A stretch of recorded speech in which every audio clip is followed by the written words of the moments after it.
السلام علیکم میری پیاری یوٹیوب فیملی. آج کا ولاگ صبح یہ تقریباً 6:30 بجے کا ٹائم ہے اور میں اٹھی ہوں اور امی بنا رہی ہیں کڑی. میں نماز ادا کر کے لیٹ گئی تھی تو امی بہت مزے کی کڑی بنا رہی ہیں. تو خوشبو سے ہی میری آنکھ کھلی ہے. تو امی نے آج چلے جانا ہے تو امی کی کوشش ہے کہ میں کوکنگ کر کے جاؤں کیونکہ ہمیں کل لسی کی ایک بوٹل ملی تھی. امی کہتی تمہارے لیے کافی ہے. اور یہ دیکھیں آپ کو اندازہ ہو گیا ہوگا کہ کڑھائی بھر کے کہاں تک یہ بنی ہوئی ہے. تو میں امی سے پوچھ رہی تھی تو امی مجھے دیکھتے ہی کہتی کہ عائشہ تمہارا نا یہ جو کڑھائی والا چمچ ہے نا پکوڑوں والا یہ بہت بھاری ہے اور یہ مجھ سے پکوڑے فرائی نہیں ہوں گے. میں نے کہا چلیں آپ جائیں جا کے آپ ریسٹ کریں کیونکہ امی چیئر پاس رکھ کے بیٹھی تھیں. کبھی بیٹھ جاتی ہیں کبھی اٹھ جاتی ہیں ایسے کوکنگ کر رہی تھیں. تو میں نے ان سے کہا میں نے کہا چلیں میں پکوڑے فرائی کرتی ہوں. آگے امی نے ایک اور کیا ہوا تھا. تو یہ دیکھیں یہ والا جو میرا چمچ ہے نا یہ کم از کم بہت بھاری ہوا 1 کلو کے قریب ہی ہوگا کیونکہ یہ ہم نے جب اکٹھے تھے نا تو ہم نے یہ لیا ہوا تھا جوائنٹ فیملی سسٹم میں. اسے ہم فش فرائی کرتے ہوتے تھے. تو اس کے ساتھ پھر ہم پکوڑے مزے کے فرائی کر رہے ہیں. ساتھ ساتھ کڑی بن رہی ہے کیونکہ امی کہتی تھی تھوڑی سی اور گاڑھی ہو جائے. تو میں پکوڑے فرائی کر رہی ہوں اور میں پوری کوشش کر رہی ہوں کہ روایت کے عین مطابق میں اپنی جو فنگر ہے نا وہ آئل میں ڈپ نہ کروں. میں ہر دفعہ پکوڑے بناتے ہوئے ضرور ڈپ کر لیتی ہوں. تو ایک دفعہ ہوئی ہے لیکن بچت ہوگی بیسن اوپر آنے کی وجہ سے. سپون سے نا مجھے مزہ نہیں آتا پکوڑے ڈالنے کا. مجھے ہاتھ سے پکوڑے بنانے کا مزہ آتا ہے کیونکہ ایسے نا پھر ایکول شیپ کے بھی بن جاتے ہیں. تو بھائی ہماری جو کڑی ہے نا اس کی ریسیپی میں اس لیے نہیں دے سکی کیونکہ میں کچن میں تھی نہیں اور میں سوئی پڑی تھی. تو امی بعض لوگ تو کڑی کو پیاز کا پہلے مسالہ بھون کے بناتے ہیں لیکن امی ایسے نہیں بناتی. امی لسی میں ہی سب کچھ بیسن سبز مرچ لہسن اور پھر شاید ادرک بھی ڈالتی ہیں. تو پھر اس کے بعد امی نے ڈالنی ہوتی سارا سبز مرچ ڈالنی ہوتی ہلدی وغیرہ ڈال کے اس کو پکنا رکھ دیتی ہیں. اور امی کی کڑی آرام سے 2-3 گھنٹے لیتی ہے کڑی بننے میں اور نہ یہ بہت مزے کی بنتی ہے. اور یہ ہم نے سوکھی میتھی ڈالی ہے اور اس کے بعد جو آئل پکوڑوں کا بچا تھا نا اس کے اندر امی نے تھوڑی سی سرخ مرچ اور زیرے کا تڑکا لگایا ہے. اتنی پیاری خوشبو آ رہی ہے تڑکے کی بھی سوکھی میتھی کی بھی اور بہت مزہ آ رہا ہے. اور اتنا اور کڑی کے ساتھ پراٹھا کھانے کا تو پھر اپنا ہی مزہ ہے. پھر اب ہم ناشتے کی تیاری کریں گے. امی پکوڑے ڈال رہی ہیں. امی کہتی کڑی کی اصل شان تو پکوڑے ہوتے ہیں. ہمیں نا پکوڑوں والی کڑی کے علاوہ کڑی نہیں پسند آتی. کڑی بنا کے امی نے ناشتہ وغیرہ کیا تھا. پھر امی کے کپڑے پریس کیے اور امی پھر گھر کے لیے نکل گئی کیونکہ امی کا گھر جانا بھی بہت ضروری تھا. امی کے بازو میں پین رہتی ہیں تو میں نے کہا جا کے آپ ہر حال میں نا ڈاکٹر کو چیک کروائیں تاکہ پتہ چلے. حاصل پور کے مجھے ڈاکٹرز کا نہیں پتہ کیسے ہیں کون سا اچھا ہے کون سا نہیں صرف چائلڈ اسپیشلسٹ کا پتہ ہے. تو یہ عبدالرحمٰن نے کوئی جیل میں ریسیپی ٹرائی کی تھی تو یہ بنا کے لیس کی لے کے آئے کہ مما آپ ٹرائی کرو. لیکن اس کی مامی نے جیسا رسپانس دیا تھا نا میں نے ہمت ہی نہیں کی ٹرائی کرنے کی. لیکن یہ ان کو بہت پسند ہے. یہ تینوں چاروں مل کے آپس میں بہت شوق سے کھا رہے ہیں. تو عبدالرحمٰن کو شوق ہوتا ہے میں یہ بھی کروں یہ بھی کروں. اب نا پہلے حرم نا اپنی فرینڈس کے ساتھ باہر کھیلنے چلی جاتی تھی لیکن اب مجھے بہت ڈر لگا ہے. 1-2 ایسے کیسز سنے ہیں کوئی منتہا کیسز جو ایسے ہیں. اس کے بعد میں نے حرم کا بالکل ہی باہر نکلنا بند کیا ہوا ہے. اس لیے بہن بھائی اندر ہی ٹوائز کے ساتھ ساڑیاں بنا میک اپ کر ایسے کھیلتے رہتے ہیں.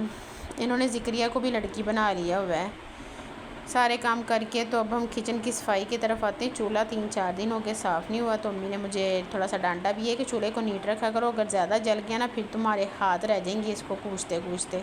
تو میں نے کہا کیوں نہ آج اچھی سے ساری صفائی کرتے ہیں کیونکہ امی کے ہوتے ہوئے میں نے کبھی نیت سے صفائی نہیں کی تھی. سمجھ لیں کہ سامنے سے کر کے آرام سے بیٹھ جاتی ہوں. آج پورا ارادہ ہے گھر کو چمکانے کا. تو ہم نے سٹارٹ کچن سے ہی لیا ہے. آج ہمارا رات کتنے دنوں بعد 4-5 دنوں بعد دودھ آیا اور دودھ بھی ایسا آیا ہے کہ وہ سارے ہی خراب ہو گئے. اتنا مجھے دکھ ہوا ہے نا. یہ بچوں کا تائی نے 2 بوٹلز بھیج دی. کچھ پہلے کا پڑا تھا ایسے گزارا کیا. 4 دن دودھ نہیں آیا. 4 دنوں کے بعد آیا اللہ اللہ کر کے تو وہ سارا خراب ہو گیا. سب سے زیادہ مسئلہ یہ ہوتا ہے کہ وہ خراب دودھ کو کہاں کرنا ہوتا ہے. تو میں نے کہا چلیں کچن صاف کر کے اس کے بعد وہ اس کو کسی کچی مٹی میں پھینک کے آؤں گی تاکہ کوئی جانور وغیرہ ایسے استعمال میں آ جائے. گٹر میں تو پھینکنا ہی نہیں گناہ کبیرہ ہو جاتا ہے. تو اب میں کر رہی ہوں صفائیاں اور بچے بھی آ کے بار بار پوچھ رہے ہیں کہ مما ہم آپ کی ہیلپ کروائیں ہم آپ کی ہیلپ کروائیں. مجھے یہ دے دو مجھے وہ کر دو. تو یہ جی میں نے چولہا چمکانے کی پوری کوشش کر رہی ہوں. سارے کام آہستہ آہستہ ہو جاتے ہیں، لیکن امی چلی جاتی ہیں نا، پھر دل بھی لگنا مشکل ہو جاتا ہے. اور ادھر امی کے جو پوتا پوتی ہیں وہ امی سے اداس بہت زیادہ ہو جاتے ہیں، اسپیشلی منتہا. وہ امی بتا رہے تھے کہ امی کو جب پہنچ گئی تھی تو میں نے کال کی تو انہوں نے بتایا کہ میرے ساتھ چپکی رہی ہے، عائشہ مجھ سے ہٹ ہی نہیں رہی تھی نا. خیر انہوں نے بھی اپنے نانکے چلے جانا ہے. میں یہی بات کر رہی تھی، میں نے کہا جب یہ نانکے جائے گی تب اس کو نہیں ہوگی. ذکریہ بہت سیڈ ہے امی کے جانے پہ، وہ امی کے ساتھ بہت زیادہ اٹیچ ہو جاتا ہے. اور یہ بات ہے کہ جب تک ہم مطلب کہ گھر کی صفائی کرتے ہیں نا، جتنا گھر کی صفائی کر کے فری ہو کے سکون ملتا ہے نا، اس کا مزہ کہیں پہ بھی نہیں ہے. لے جی ہمارا کچن ہو گیا ہے صاف، اچھی طرح ہم نے صاف کر لیا ہے. عبد الرحمن نیچے وائپر پھیر رہا ہے. اور یہ دیکھیں جناب ہماری ہر چیز صاف ہوئی پڑی ہے. اب ہم گئے گھر کی طرف نکلتے ہیں، ادھر جا کے میں نے صفائیاں کرنی ہیں اور بچوں کو آج سب کو شاور بھی کروانا ہے. اور یہ نا آج میرا دل اداس بھی ہوتا ہے، پھر جب امی جاتی ہیں پھر مجھے اور بھی اکیلا پن فیل ہونا شروع ہو جاتا ہے. لیکن میں نے اپنے آپ سے نا اب یہی سمجھ لے پرومس کر لیا ہے کہ میں بچوں کے سامنے بالکل بھی نہیں رہوں گی. مجھے میں اگر بائی چانس ایسے رو پڑتی ہوں نا، میرے بچے بہت ویک ہو جاتے ہیں، ان کا فیس اتر جاتا ہے، جو مجھ سے بالکل بھی برداشت نہیں ہوتا ہے. اگر میں اسٹرانگ رہوں گی میرے بچے بھی اسٹرانگ رہیں گے. ذرا سا بھی میرے آنکھ میں سے ایک آنسو گزرتا ہے نا، بھاگتے ہیں ایک دوسرے کو بتاتے ہیں، پانی لے کے آتے ہیں. اس لیے مجھے اپنے بچوں کے لیے بہت اسٹرانگ ہونا پڑتا ہے، ان کو فیل نہیں کروانا پڑتا کہ مما دکھی ہیں. اور آپ لوگ دعا کیا کریں میرے لیے نا. سب سے زیادہ جو ٹینشن والی بات ہے نا، میرا دل کرتا ہے کہ میرا اپنا گھر ہو. دعا کریں کہ مجھے اچھے سی جگہ پہ اسی ایریے میں کوئی اچھا سا گھر مل جائے، میرا اپنا گھر لے ہو جائے. اللہ کرے میرا اپنا گھر لے ہو جائے، کیونکہ اپنے گھر سے بڑھ کر کوئی چیز نہیں ہوتی. کیونکہ 17,000 روپیہ رینٹ ہر ماہ کا دینا بہت مشکل ہو رہا ہے. آگے سے آگے اخراجات اتنے بڑھ رہے ہیں، مینیج کرنا مشکل ہو رہا ہے. تو بچوں کے ساتھ تو پھر آپ کو پتہ ہے کہ بچوں کی کوئی نہ کوئی فرمائش آئی رہتی ہے، لیکن پھر بھی سمجھدار ہیں، پیار سے سمجھا دیتی ہوں، سمجھ بھی جاتے ہیں. لیکن پھر وہی بات ہوتی ہے نا، جو مما کا دل ہوتا ہے کہ نہیں یہ بچہ یہ کہہ رہا ہے تو پھر کرنا بھی ہوتا ہے. لیکن میں نے ایک بات یہ نہیں کہ ہر بات بھی بچے کی ماننی ضروری نہیں ہوتی، کیونکہ پھر جو بچے ہیں نا ان کو ہوتا ہے کہ ہماری ہر بات، ہر چیز کی چیز مراد پوری ہو رہی ہے نا.